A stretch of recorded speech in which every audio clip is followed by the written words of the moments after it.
देवास जिला कलेक्टर एवं जिला निर्वाचन अधिकारी ऋषभ गुप्ता ने भारत निर्वाचन आयोग द्वारा प्रदेश में विधानसभा निर्वाचन 2023 कार्यक्रम की घोषणा के बाद स्टैंडिंग कमेटी की बैठक और पत्रकार वार्ता ली। कलेक्टर गुप्ता ने बताया कि निर्वाचन आयोग द्वारा विधानसभा निर्वाचन 2023 कार्यक्रम की घोषणा के साथ ही देवास जिले में आदर्श आचरण संहिता प्रभावशील हो गई है। जिले में आदर्श आचरण संहिता का कड़ाई से पालन सुनिश्चित कराया जाए। आदर्श आचरण संहिता में प्रभावशील होने के तत्काल बाद जिला प्रशासन द्वारा संपत्ति विरूपण अधिनियम व अन्य प्रावधानों के तहत तत्काल कार्रवाई शुरू कर दी गई है। पुलिस अधीक्षक संपत उपाध्याय ने बताया कि विधानसभा निर्वाचन जिले में निर्वाचन आयोग द्वारा जारी दिशा निर्देश का पालन कर संपन्न कराया जाएगा। विधानसभा निर्वाचन प्रक्रिया निर्विघ्न रूप से संपन्न हो, इसके लिए सुरक्षा के तमाम प्रबंधक सुनिश्चित किए गए हैं। जिले में अपराधियों एवं अवैध शराब पर कार्रवाई की जाएगी। जिले में पर्याप्त पुलिस व्यवस्था सुनिश्चित की गई है। किसी भी मतदाता को कोई भी भयभीत नहीं कर सकता। यदि कहीं ऐसा करता पाया गया तो उसके खिलाफ कठोर कार्रवाई की जाएगी।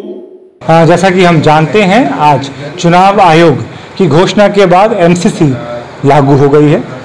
आज चुनाव आयोग ने डेट्स का भी ऐलान कर दिया है, कब मध्य प्रदेश में चुनाव होगा, कब काउंटिंग होगी। इसके साथ ही जो हमारे आचरण संहिता से संबंधित नियम हैं वो भी लागू हो गए हैं, जैसे कि कोलाहल नियंत्रण अधिनियम, जैसे कि हमारा संपत्ति विरूपण, ये सब पे अब सख्ती में कार्रवाई की जाएगी।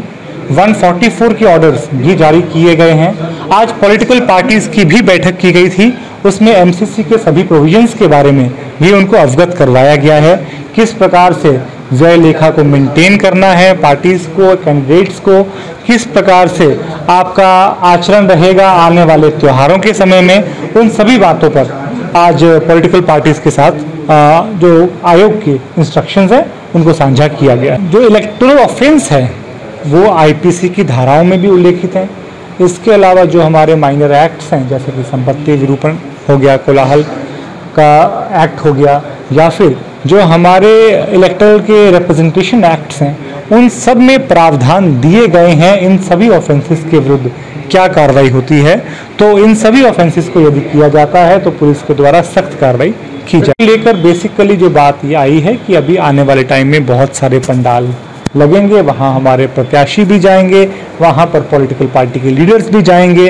तो उन सब में आज सभी पॉलिटिकल पार्टीज के साथ ये डिस्कस करके ये बताया गया है कि ऐसे पंडालों में किसी भी प्रकार की पॉलिटिकल कैनवासिंग या वोट गार्नर करने की प्रक्रिया नहीं की जाएगी।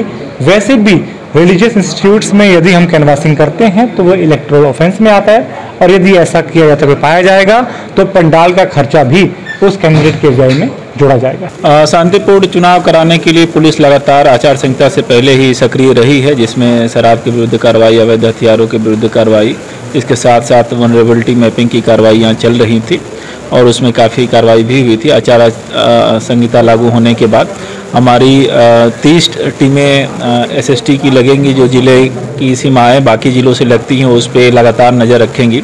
साथ साथ 15 फ्लाइंग स्क्वाड लगेंगे, जिसमें एक अधिकारी और पुलिस के बल रहेंगे, लगातार देखेंगे। हर 10 बूथ पे सेक्टर मजिस्ट्रेट और उनके साथ पुलिस का बल लगा हुआ है। साथ ही साथ थाना क्षेत्र में जो गुंडे हैं, जो चुनाव को प्रभावित कर सकते हैं, ऐसे व्यक्तियों के विरुद्ध प्रतिबंधात्मक कार्रवाइयाँ और बढ़ाई जा रही हैं। साथ ही साथ जो अवैध पैसे का या सामान का ट्रांजैक्शन होता है, मूवमेंट होता है, उस पर भी पुलिस की खुफिया नज़र है, उस पर भी कार्रवाई की जाएगी। साथ ही साथ MCC के वायलेशन के जो मामले होते हैं, उन मामलों में जो भी रिलेवेंट IPC का सेक्शन बनता है या माइनर एक्ट का सेक्शन बनता है, उसके तहत भी कार्रवाइयाँ की जाएंगी। कोलाहल अधिनियम से जुड़े हुए प्रकरणों पर विशेष नज़र रखी जाएगी। संपत्ति विरूपण से जुड़े हुए प्रकरणों पर विशेष नज़र रखी जाएगी। ओवरऑल देवास पुलिस की तैयारी पूर्ण है और शांतिपूर्वक चुनाव कराने के लिए, और शांतिपूर्वक चुनाव संपन्न कराया जाएगा। सभी जो ड्यूटियां लगती हैं उसके लिए बल लगा हुआ है। इसके साथ साथ हमें पैरामिलिट्री की कंपनी मिलती है, उसका भी डिमांड भेजा गया है। साथ ही साथ हमारे SPO की नियुक्ति होती है चुनाव ड्यूटी के लिए, जिसमें वन विभाग के कर्मचारी, कोटवार और अन्य लोग होते हैं, उसकी भी नियुक्तियाँ हो गई हैं। तो हमारे पास जब चुनाव के लिए पर्याप्त लोग उपलब्ध रहेंगे और हर स्थान पर जहाँ जहाँ वांछित है लोगों की लूटियाँ लगेंगी। जो थाने में लिस्टेड गुंडे बदमाश हैं उन पर तो कार्रवाइयाँ होती ही हैं। अभी विशेष तौर पे चुनाव से जुड़े हुए प्रभावित करने वाले जो लोग हो सकते हैं, जो चुनाव पे प्रभावित कर सकते हैं, वैसे लोगों को भी चिन्हित किया जा रहा है। उनके विरुद्ध जिला बदर की कार्रवाई, अन्य प्रतिबंधात्मक कार्रवाइयाँ संपादित की जाए। SST में एक अधिकारी सिविल विभाग की तरफ से रहेंगे और साथ साथ पुलिस का बल रहेगा इसमें 2 लोगों का। ये जिले में जो भी एंट्री होगा उसमें चेकिंग करेंगे और जो संदेहास्पद रहेगा, अगर ट्रैफिक का ज़्यादा फ्लो है तो उसको चेक करेंगे। इसमें इनकी मुख्य नज़र कैश के मूवमेंट पे रहेगी। अगर कोई भी राशि 50,000 से ऊपर मिलती है तो इनकम टैक्स को सूचित किया जाएगा। साथ ही साथ जो कीमती धातुएं हैं जिसमें सोना चांदी शामिल है, इनका अगर दिखता है तो उसके संबंध में भी संबंधित विभाग इनकम टैक्स को सूचना दी जाएगी। बल्क में अगर साड़ी, कपड़ा इत्यादि जाता है, मोबाइल जाता है या कोई भी संसाधन जो मतदाताओं को प्रलोभित करने के लिए उपयोग किया जा सकता है, उन सभी चीज़ों को इंटरसेप्ट करके रोका जाएगा और जो आगे की कार्रवाइयाँ उसमें अपेक्षित हैं वो की जाएगी।